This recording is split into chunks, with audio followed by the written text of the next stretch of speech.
first thing I want to ask is just about, I guess, about your process, but really, with this film in particular, did it start with some kind of seed you just couldn't, sort of like a visual seed that you just couldn't let go of, or some kind of feeling or a sense or a place that really kind of like gave birth to this film?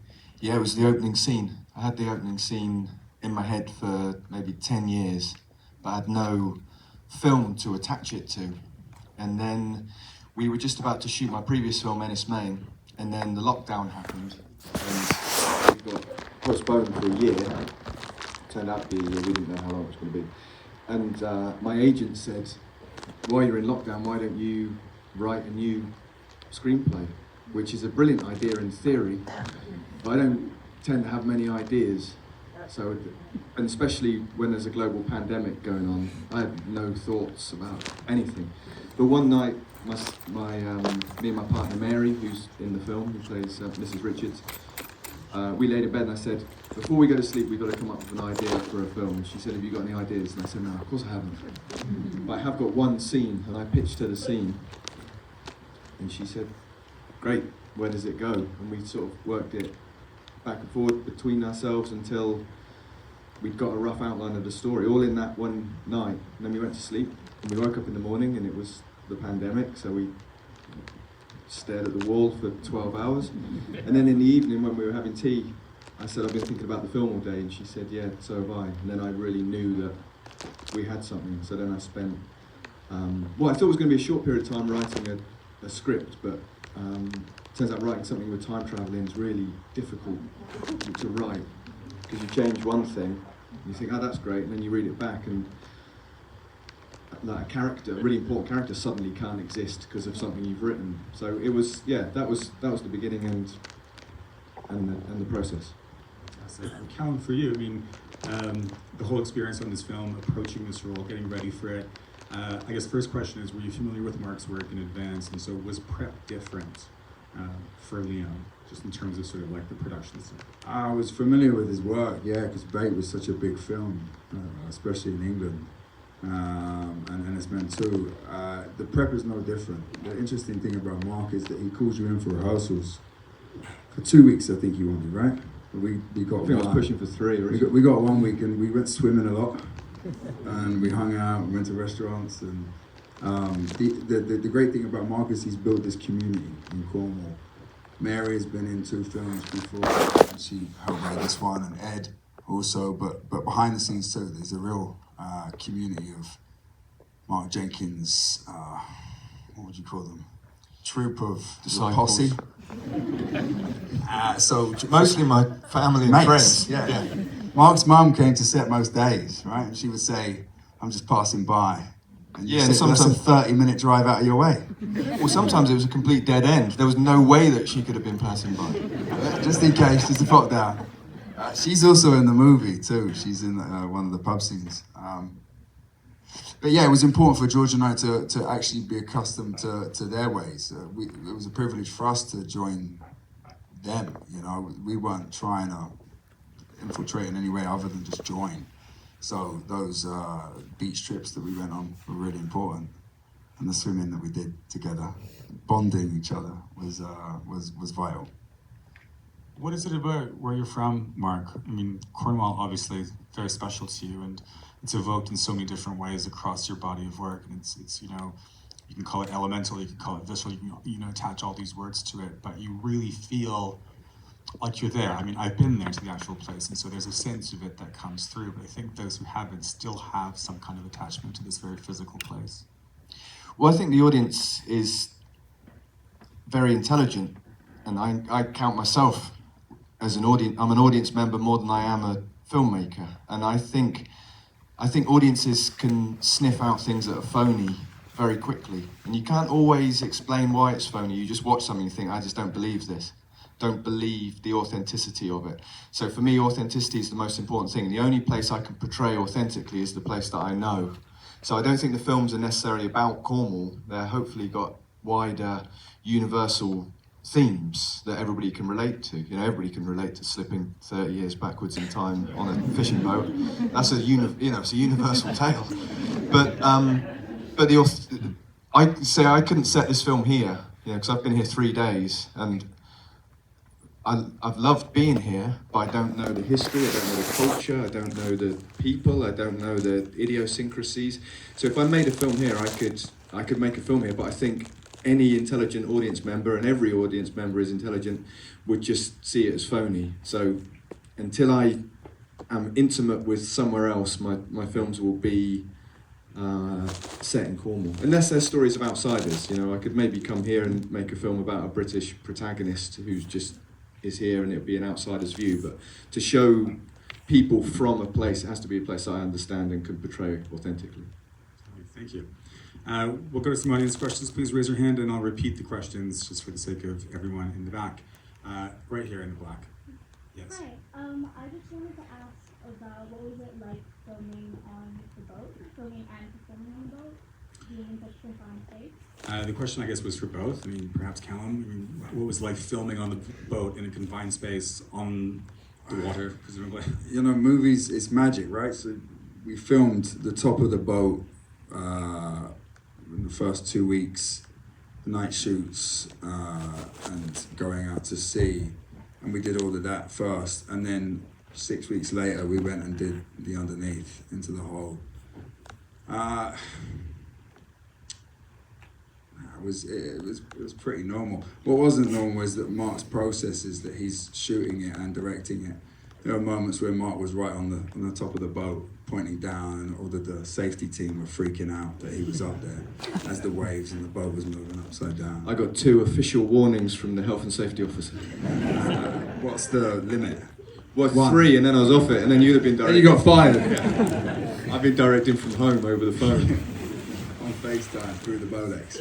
That was a joke about the health and safety thing for anybody who's attached to the film and involved in the insurance of the shoot. That was for purely comic effect. The Bolex is interesting because you get 27 seconds of wind, and then after 27 seconds, we pause mid-scene, and Mark will wind up again, which probably takes 27 seconds. He's there.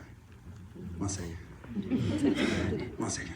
Careful with that line. 1 second. And then goes back, and we would go a line or 2 back and start the scene again. So that was really the most unique thing about it. And I think, we, like I'm saying, it's split over several locations, and the boat is different boats. Well, it's one boat, but then, the below deck stuff is done in the studio. 2 different harbours we used, and we didn't go to sea a lot, and so destroying the magic of cinema. To see. Yeah. You were out there for 4 days, no? Yeah. There's another question right here. Hello. Hi, for this movie, now it's much shorter than this. Did you always envision yourself acting in the moment, even if that case the decency of the professionally and So the question was just about the nature of the shots you selected, Mark, and I think sort of like the intimacy that's really innate, and so if you can speak to that. Yeah, I'm a big believer in that you give significance to something by filming it. So the seemingly insignificant, if it's ignored, it remains insignificant. So by framing it, often in a close-up, you give great significance to objects or to people or to parts of bodies or for moments of interaction, which I think are much more powerful than anything that can be delivered with dialogue. And I think sometimes, and with film you've got the added bonus that when you put 2 shots together you create an extra meaning where those 2 shots intersect. So some of it's written, some of the moments are very clearly in the script. Like there's the scene, maybe one of my favourite scenes in the film, where George's character is watching his partner drawing on the floor with the daughter, and he looks at her neck rather than it being looking into each other's eyes, and that for me that was in the script as a moment that I really wanted to capture. Other times, as Callum was saying, I'll wind the camera and I may have a couple of feet left on the end of a roll, and I won't want to start shooting the next take or the next scene with the actors, so I'll just use the end of the roll of film just to capture something that's nearby. So it might be, if it was this scene, it might just be a close-up of that water bottle, which I don't know what that's going to mean when I shoot it, but in the edit, sometimes it takes on great meaning when it's cut with something else. Sometimes it doesn't have any meaning and I take it out. Sometimes it doesn't have any meaning, I have to leave it in because I haven't got anything else to cut in. And then I read a review and the critic tells me the significance of it. And then the next night I pass it off in a Q&A as my own idea. So it's like a circle of significance that goes on. There's another question just over here. Hello, in the white t-shirt. Hi, beautiful movie. I feel like it's a love letter towards anyone who have loved and lost and people that gone through grief. And obviously it's very open to interpretation, especially from an intelligent audience. If there's one thing that you could let everybody here walk away from this movie with, what would that be?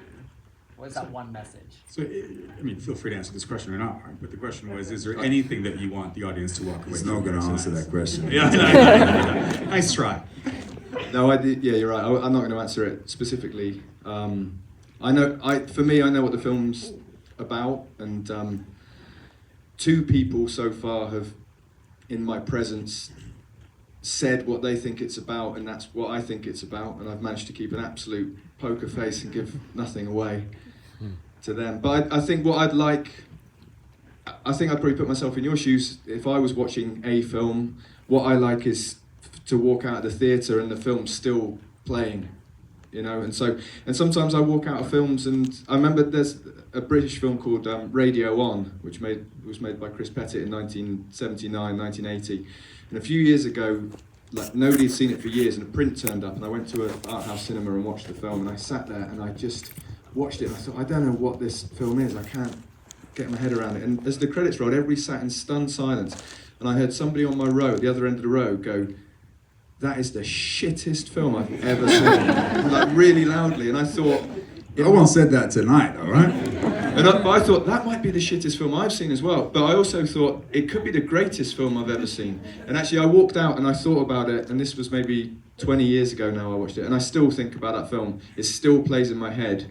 So they're the films that I like, you know, and I try and make films that I would like to watch. So that's what I've tried to do, that the film just continues. Callum, adapting that question, is there any part of Liam that stayed with you, or any part of the experience in particular? We had a great time in Cornwall for 7 weeks. We shot in July and August. It was like a holiday. But truly it was. But joining their troupe of actors and their community really was the special thing about this. Obviously the movie, I'm so proud of the movie. I'm so inspired by Mark and George and Mary and Ed and everyone. But the time spent there and what that experience was unbelievably special. So that. Let's go over here. Hi, in the back.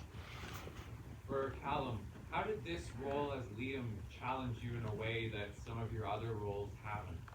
How did Liam challenge you differently than your other roles? They all challenge you differently. The fishing, really, I would say, the stinking of fish every night when you go home to bed. Actually, the understanding of what fishermen do, they're the last of the hunters.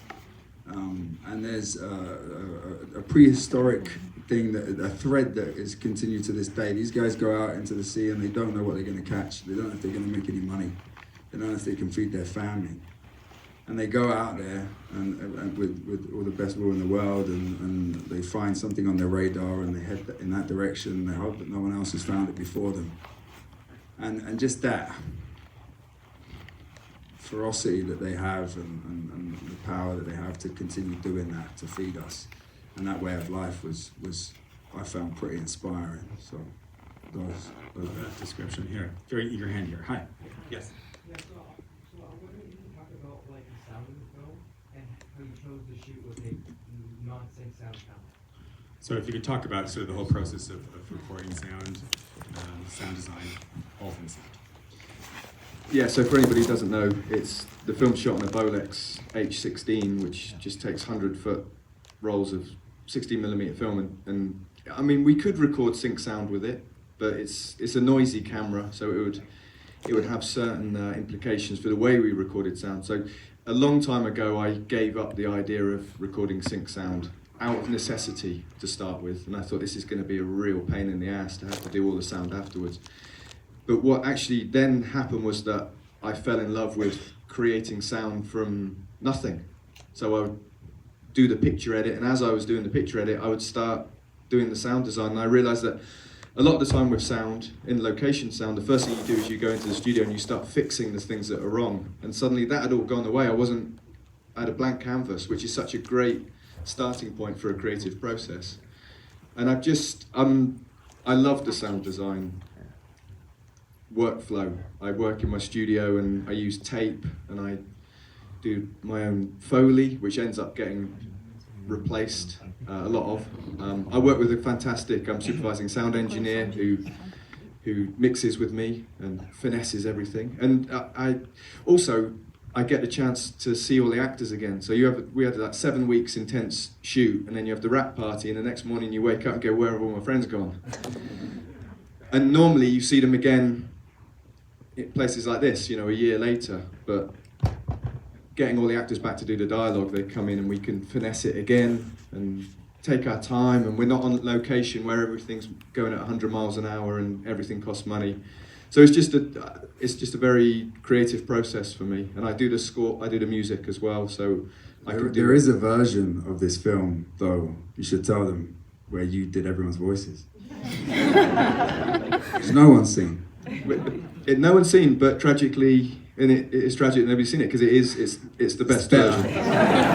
So Mark, did you have everyone come back together as opposed to kind of individually recording? No, I'd like to bring them back one by one so they don't talk. Too much fun. They don't talk and have new ideas. No, it's logistically I like to bring so that I can fully focus on one person at a time, and then because the thing is, the performance is set when the camera's running. You can't change the performance in the, anybody who's tried to do ADR and change the meaning of a line, it's very difficult to do it. So actually the performance is set in the physicality of the performance and what the eyes are doing. And actually, I'm speaking for you, Cal, but from my experience, I don't think the actors need somebody to play off because they've done it, and they're also, and actually for you came in last, so everybody's voices were in there. For the ADR, yeah. But in the moment, there's two theories. Anthony Hopkins says you should be able to do it with a tennis ball, which I find difficult, But the ADR process is the ADR process, except you're doing every single line. And I'm actually a believer of on the day, in the moment, and whenever I do ADR, I hate redoing a line, and I beg them not to replace a line that if I can hear, then I'd like to keep that. And this obviously was completely different and a different challenge, but an enjoyable one. And it was amazing. There was this moment. So Cal was the last person to come in and do his dialogue, and I'd done his dialogue because I'd done everybody's dialogue, and I gradually got replaced. But my version of Cal was still in there, which was just me, my normal voice, and then I just slowed it down 10%.